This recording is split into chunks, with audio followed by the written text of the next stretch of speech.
Hello student, मैं M sir और आप सभी को फिर से एक बार नए वीडियो के साथ एम सर स्टडी सेंटर में हार्दिक स्वागत है। आज की इस वीडियो में हम लोग संकल्प मिशन पाकुड़ द्वारा जारी किया गया सब्जेक्टिव जो क्वेश्चन है जो साइंस सब्जेक्ट का उसको लेकर आए हैं। इसके पहले ऑब्जेक्टिव साइंस सब्जेक्ट का सेट 2 हम जारी कर चुके हैं। अगर नहीं देखे हैं तो डिस्क्रिप्शन में लिंक रहे, अब जरूर जाके देख ले। ये फटाफट हम लोग देख लेते हैं कि सब्जेक्टिव क्वेश्चन क्या जारी किया गया है। बहुत ही इंपॉर्टेंट क्वेश्चन, ये जैक बोर्ड में आने वाले क्वेश्चन है और इस प्रकार के क्वेश्चन का रिवाइज आपको करनी ही है हर हाल में, क्योंकि क्वेश्चन बहुत ही जबरदस्त है और आपको ये सब क्वेश्चन याद कर लेना बहुत जरूरी है।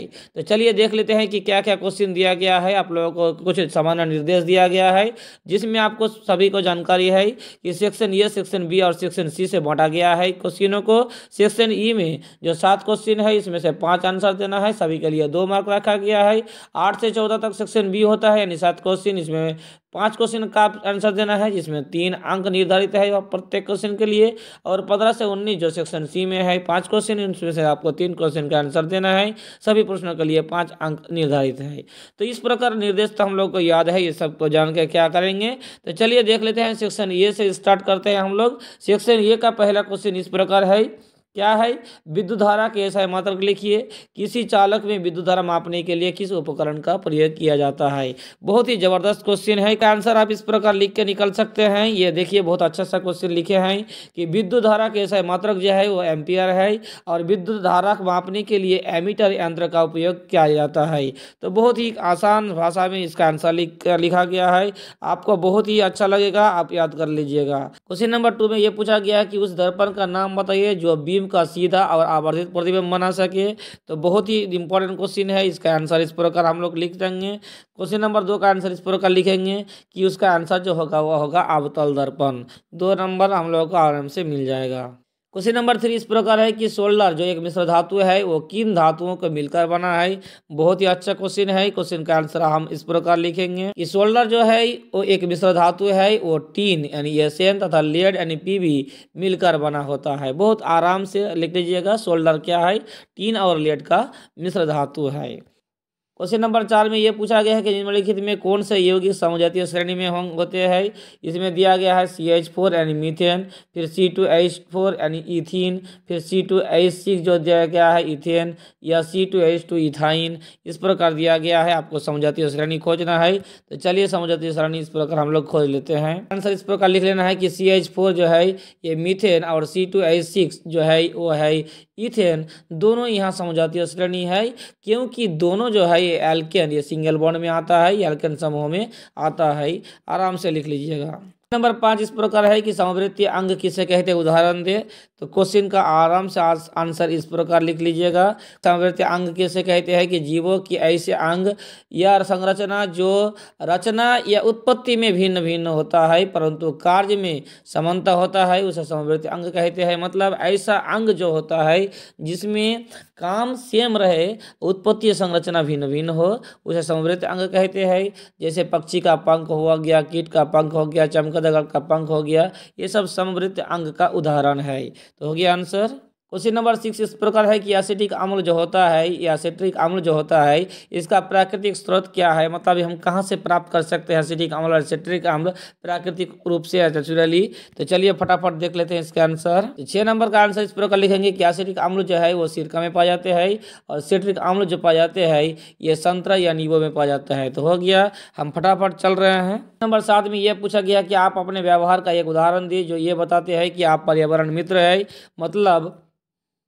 मतलब आपका व्यवहार पर्यावरण मित्र है, ये सब कुछ उदाहरण इसे ऐसे आपको 2 उदाहरण देना है। आप इसका आंसर इस प्रकार लिखेंगे कि मैं बाजार जाते समय क्या करेंगे? सामान के लिए कपड़े का थैला ले जाऊंगा। एक ऐसा आंसर दीजिएगा। दूसरा और एक उदाहरण देना था, यहाँ जो मिस्टेक हुआ है, दूसरा उदाहरण इस प्रकार दीजिएगा कि हम जब बाजार जाते हैं तब बाइक की जगह साइकिल का प्रयोग करते हैं। इस प्रकार आप दे सकते हैं, कई उदाहरण दे सकते हैं जो आप पर्यावरण मित्र संबंधित है। आप दे सकते हैं कि हम कचरा को इधर उधर कहीं ना फेंक के एक जगह इकट्ठा करते हैं और खाद के रूप में फिर उसको फसल वाले खेत में डालते हैं। तो ये आपके व्यवहार यानी आपका एक अच्छा व्यवहार जो पर्यावरण के लिए लाभदायक हो, ऐसा उदाहरण आपको देना है। अब चलते हैं क्वेश्चन नंबर सेक्शन बी जो है, ये कुछ 5 क्वेश्चन इसमें से करना है। पहला क्वेश्चन इसमें पूछा गया है कि चालक का प्रतिरोध को परिभाषित करे। चालक का प्रतिरोध किन कारकों पर निर्भर करता है। बहुत इंपॉर्टेंट क्वेश्चन है। इसका आंसर हम इस प्रकार लिखेंगे, सेक्शन बी वाला पहला क्वेश्चन का आंसर प्रतिरोध किसे कहते हैं। पहले लिखेंगे कि किसी चालक के सिरों पर लगाया गया विभवांतर तथा उसमें प्रवाहित धारा के अनुपात को उस चालक का प्रतिरोध कहते हैं। फिर पूछा गया था कि प्रतिरोध जो है वो किन कारकों पर निर्भर करता है, तो हम लोग इस प्रकार लिखेंगे कि निम्नलिखित कारकों पर निर्भर करता है। एक तार की लंबाई पर, कितना लंबाई है, जितना लंबा होगा चालक का प्रतिरोध बढ़ते जाएगा। चालक का अनुप्रस्थ काट का क्षेत्रफल जितना अधिक होगा प्रतिरोध कम होगा, हम लोग जानते हैं। और 3 नंबर पदार्थ के प्रकृति पर निर्भर करता है कि चालक जो है वो एल्युमिनियम का है, लोहा का है, किस प्रकृति का है, ये सब हम लोग देख लेंगे। तो ये सब कारकों पर निर्भर करता है प्रतिरोध। क्वेश्चन नंबर 9 में देखते हैं कि दूरदृष्टि दोष किसे कहते हैं। आपको डिफिनेशन देना है दूरदृष्टि दोष का, फिर इस दोष का कारण आपको पूछा गया है, और इसे दूर करने के लिए किस प्रकार का लेंस का प्रयोग किया जाता है आपको पूछा गया है। दूरदृष्टि दोष का इस प्रकार परिभाषा, अच्छा सा परिभाषा लिखेंगे कि ऐसा दृष्टि दोष जिसमें किसी व्यक्ति दूर के किसी वस्तु को तो स्पष्ट देख सकता है परंतु निकट जो है उस वस्तु को स्पष्ट रूप से नहीं देख सकता, उस प्रकार के दोष को दूरदृष्टि दोष कहते हैं। इस दूरदृष्टि दोष के लिए उत्तल लेंस का उपयोग किया जाता है। तो आराम से इस प्रकार हम लोग आंसर लिखेंगे। नंबर क्वेश्चन है कि संतृप्त तथा असंतृप्त हाइड्रोकार्बन में अंतर स्पष्ट करें। बहुत इंपॉर्टेंट क्वेश्चन है। आंसर इस प्रकार लिखेंगे, संतृप्त और असंतृप्त हाइड्रोकार्बन में अंतर। एक और लिखेंगे संतृप्त हाइड्रोकार्बन, दूसरे और लिखेंगे असंतृप्त हाइड्रोकार्बन। अब पॉइंट देंगे 1 नंबर, इसमें कार्बन के बीच एकल बंध होता है, इसमें कार्बन के बीच दी या त्रि मतलब 2 या 3 बंध होता है। इसका सामान्य नाम जो होता है वो एल्केन होता है, जबकि इसका सामान्य नाम एल्कीन या एल्काइन दोनों हो सकता है। इसका सामान्य सूत्र जो है ये होता है CnH2n+2, और इसका जो सामान्य सूत्र होता है जो असंतृप्त हाइड्रोकार्बन का वो होता है CnH2n अथवा CnH2n-2। तो इस प्रकार हम लोग संतृप्त और असंतृप्त हाइड्रोकार्बन का अंतर आराम से लिख के निकल जाएंगे। उसी नंबर 11 में पूछा गया है संचरण किसे कहते हैं, इससे सुरक्षा का उपाय बताइए। मतलब हम संचरण किसे कहेंगे और उससे कैसे हम बच सकते हैं वो हमें लिखना है। इसका आंसर इस प्रकार लिखेंगे, पहले संचरण का एक स्पष्ट प्यारा सा क्या देंगे परिभाषा। जब कोई धातु अपने आसपास अम्ल नमी आदि के संपर्क में आती है तो उसकी चमक जो है धीरे धीरे समाप्त होने लगती है, इस प्रक्रिया को संचरण कहते हैं। और संचरण से बचने का उपाय हम लोग इस प्रकार लिखेंगे। पहला पॉइंट देंगे धातुओं पर पेंट या ग्रीस लगाना चाहिए, फिर लिखेंगे धातुओं के ऊपर तेल या का परत चाहिए, या 3 नंबर धातु पर दूसरी धातु का परत चढ़ाना चाहिए। इस प्रकार हम संचरण से बच सकते हैं। क्वेश्चन नंबर 12 में पूछा गया है कि मेंडल ने अपने प्रयोग के लिए मटर के पौधे का चयन क्यों किया। बहुत इंपॉर्टेंट क्वेश्चन है, आते रहता है ऐसा क्वेश्चन, घुमा फिरा के बार बार आ जाता है, बहुत प्यारा क्वेश्चन है। इस प्रकार का क्वेश्चन का आंसर इस प्रकार प्यारे ढंग से लिख देंगे कि मेंडल ने अपने प्रयोग के लिए मटर का पौधे का चयन किया क्योंकि नंबर 1 कम समय में उग जाते हैं ये मटर का पौधे, 2 जीवन काल बहुत छोटा होता है, 3 मटर में भिन्नता दर्शाने हेतु विशेष लक्षण होते हैं, फिर लिखेंगे 4 मटर के पौधा स्वपरागित होता है, या 5 लास्ट में लिख देंगे कि फूलों के आकार बड़ा होता है जिससे स्पष्ट रूप से पुंकेसर स्त्री के साथ देखने को मिलता है। तो मेंडल ने अपने प्रयोग के लिए मटर के पौधे निम्नलिखित कारण के लिए चयन किए हैं। क्वेश्चन नंबर 13 में इस प्रकार पूछा गया है कि एक परितंत्र में ऊर्जा का प्रवाह का चित्र बनाइए। ये बहुत इंपॉर्टेंट क्वेश्चन है। प्रवाह इस प्रकार लिखेंगे, पहले सूर्य है क्योंकि सूर्य ही जो है ऊर्जा का मुख्य स्रोत होता है, वहाँ से स्टार्ट करेंगे। फिर उत्पादक मतलब हरा पौधा, फिर शाकाहारी मतलब साग सब्जी खाने वाला जैसे मेंढक, फिर मांसाहारी जैसे सांप खा ले उसको, फिर सर्वाहारी जैसे बाज होता है, फिर अपघटक मतलब जो बैक्टीरिया वायरस होता है जीवाणु होता है उसके द्वारा खत्म हो जाता है, फिर मिट्टी में मिल जाता है। इस प्रकार जो ये प्रवाह होता है ऊर्जा का, यही ऊर्जा प्रवाह का चित्र हम आराम से देके निकल जाएंगे। क्वेश्चन नंबर 14 मतलब लास्ट क्वेश्चन है सेक्शन बी का, जीवाश्म क्या है, ये विकास प्रक्रम के विषय में क्या दर्शाते हैं। चलिए देख लेते हैं इसका आंसर। इसका आंसर पहले लिखेंगे, जीवाश्म का एक परिभाषा देंगे कि लाखों अथवा हजारों साल पहले पाए जाने वाले जीवों को परिरक्षित कठोर अवशेष, चट्टानों पर पैरों के निशान, मिट्टी में बने मृत जीवों के सांचे आदि को जीवाश्म कहते हैं। यह हो गया जीवाश्म का परिभाषा।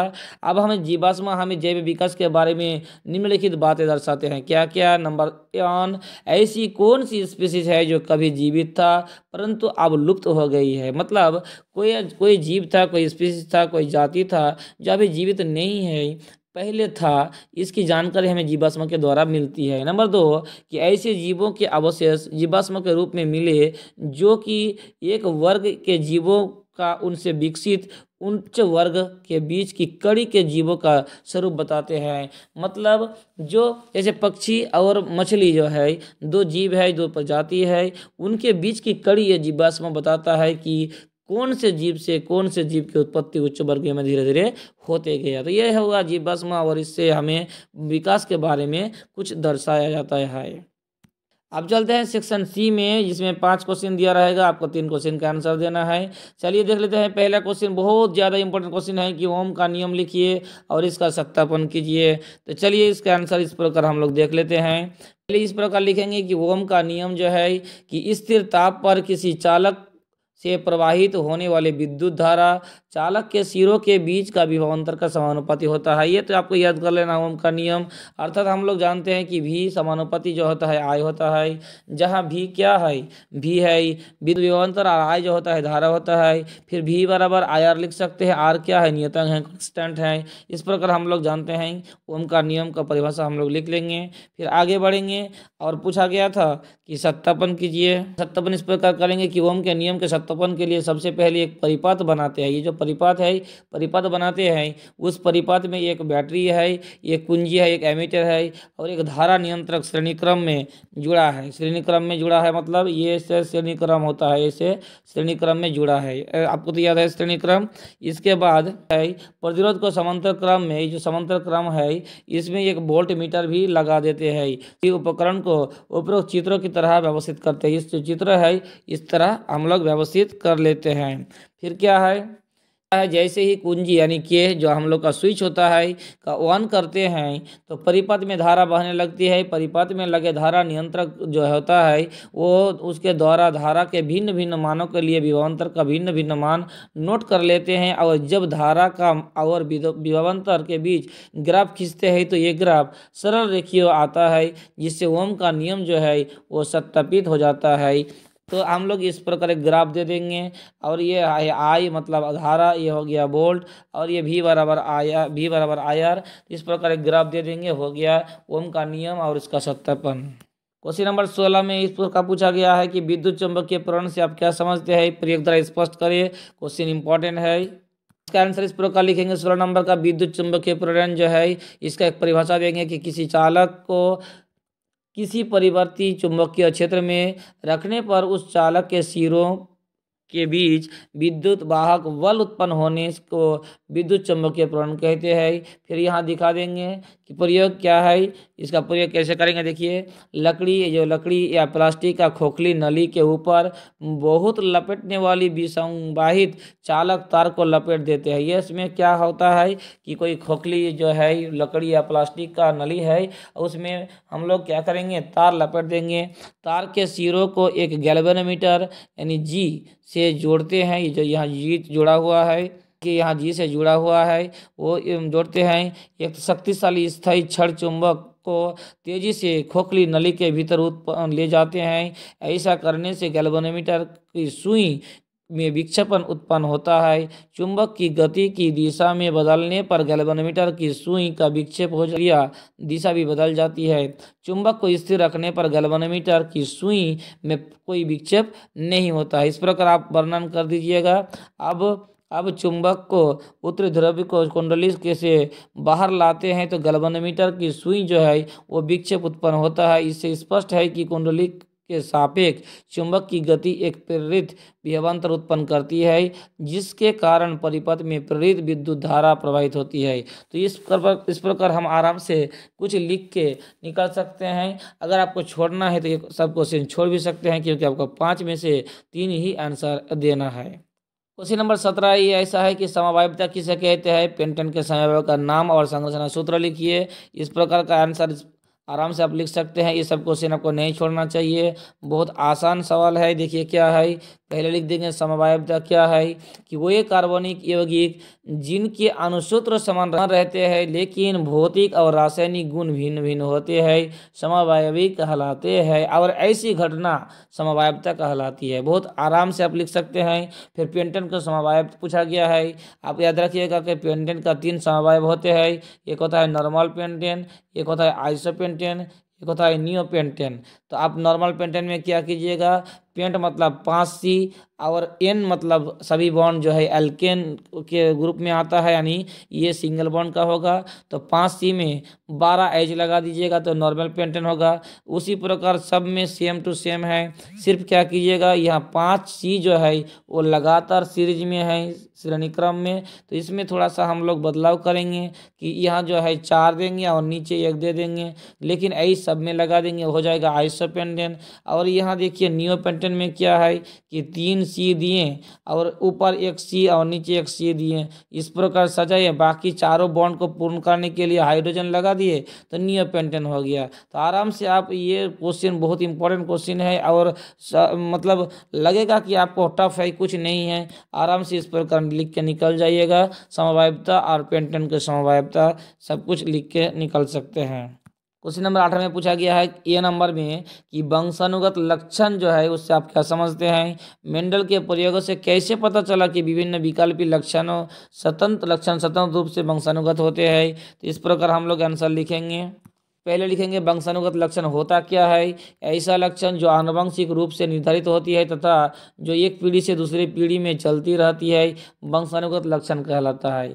फिर मेंडल वाला कहानी लिखेंगे कि मेंडल के प्रयोग से ये पता चलता है कि यदि परस्पर विरोधी लक्षण वाले पौधे के साथ यदि कृत्रिम परागण कराया जाता है तो प्रथम पीढ़ी में केवल एक ही लक्षण प्रकट होता है, जबकि दूसरा लक्षण भी उनमें सुरक्षित रहता है लेकिन वो अप्रभावी अवस्था में होता है। दूसरी पीढ़ी में इस लक्षण को प्रकट हो जाने से इस बात की पुष्टि होती है, क्या पुष्टि होती है कि लक्षण जो है प्रभावी और अप्रभावी होता है। चलिए देख लेते हैं कैसे। यहाँ देखिए एक प्रकार का लक्षण है या दूसरा है। यहाँ लंबा पौधा लिया गया है या नाटा पौधा लिया गया है। जब क्रॉस कराया गया तो सभी पौधे जो है फर्स्ट वन जो है यानी पहली पीढ़ी में सभी पौधे लंबे प्राप्त हुआ, जबकि पहले पीढ़ी में प्राप्त जो दो को फिर क्रॉस कराया गया तो फिर दूसरे पीढ़ी में ऐसा नहीं हुआ।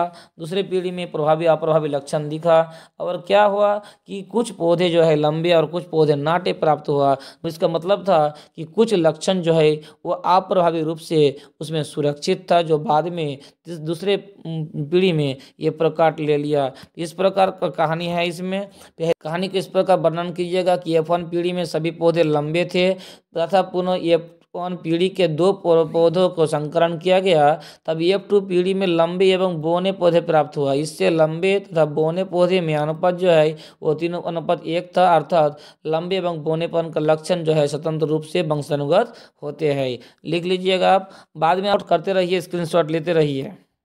क्वेश्चन नंबर लास्ट इस सीरीज का, इस वीडियो का लास्ट क्वेश्चन 19 नंबर में पूछा गया है सेक्शन सी का कि जैव निम्नकरणीय और अजैव निम्नकरणीय में अंतर बताइए, ये नंबर में। फिर पूछा गया बी नंबर में क्या कारण है कि कुछ पदार्थ जो है वो जैव निम्नकरणीय होते हैं और कुछ अजैव निम्नकरणीय। तो चलिए एक बहुत इंपॉर्टेंट क्वेश्चन है, इसका आंसर इस प्रकार हम लोग लिखेंगे। जैव निम्नकरणीय और अजैव निम्नकरणीय में अंतर। एक और लिखेंगे जैव निम्नकरणीय पदार्थ, दूसरे और लिखेंगे अजैव निम्नकरणीय पदार्थ। पहला पॉइंट क्या है कि वही अपशिष्ट पदार्थ जो जीवाणुओं द्वारा अपघटित होते हैं वो जैव निम्नकरणीय पदार्थ कहलाता है। मतलब इसको बैक्टीरिया जो है, वायरस जो है, जीवाणु जो है क्या करता है, नष्ट कर सकता है, अपघटित कर सकता है। लेकिन वही अपशिष्ट पदार्थ जो जीवाणुओं द्वारा क्या होता है, अपघटित नहीं होते हैं, वो अजैव निम्नकरणीय पदार्थ कहलाता है। क्लियर है। नंबर 2 में इसे हानि रहित पदार्थों में तोड़ा जा सकता है। मतलब इसको अगर तोड़ेंगे जैव निम्नकरणीय पदार्थ को तो इसमें हानि नहीं पहुँचाएगा जब पर्यावरण को, जबकि अजैव निम्नकरणीय पदार्थ जो है 2 नंबर में लिखे हैं इसे हानि रहित पदार्थों में तोड़ा नहीं जा सकता। जैसे प्लास्टिक जो है इसको हम अगर तोड़ने का प्रयास करेंगे, जटिल से सरल बनाएंगे तो ये एक प्रकार का विषैला गैस उत्पन्न करेगा। मतलब ये हानि रहित नहीं है पर्यावरण के लिए। फिर 3 नंबर में लिखे हैं कि इसका उदाहरण दे दिए हैं जैव निम्नकरणीय का ये गोबर है जो डिकम्पोज हो जाता है, अपघटित हो जाता है जीवाणुओं के द्वारा। लेकिन यहाँ देखिए DDT है, प्लास्टिक है, ये अजैव निम्नकरणीय पदार्थ है जो कभी भी नष्ट नहीं होता है, कभी भी बैक्टीरिया द्वारा, जीवाणुओं द्वारा नष्ट नहीं होता है।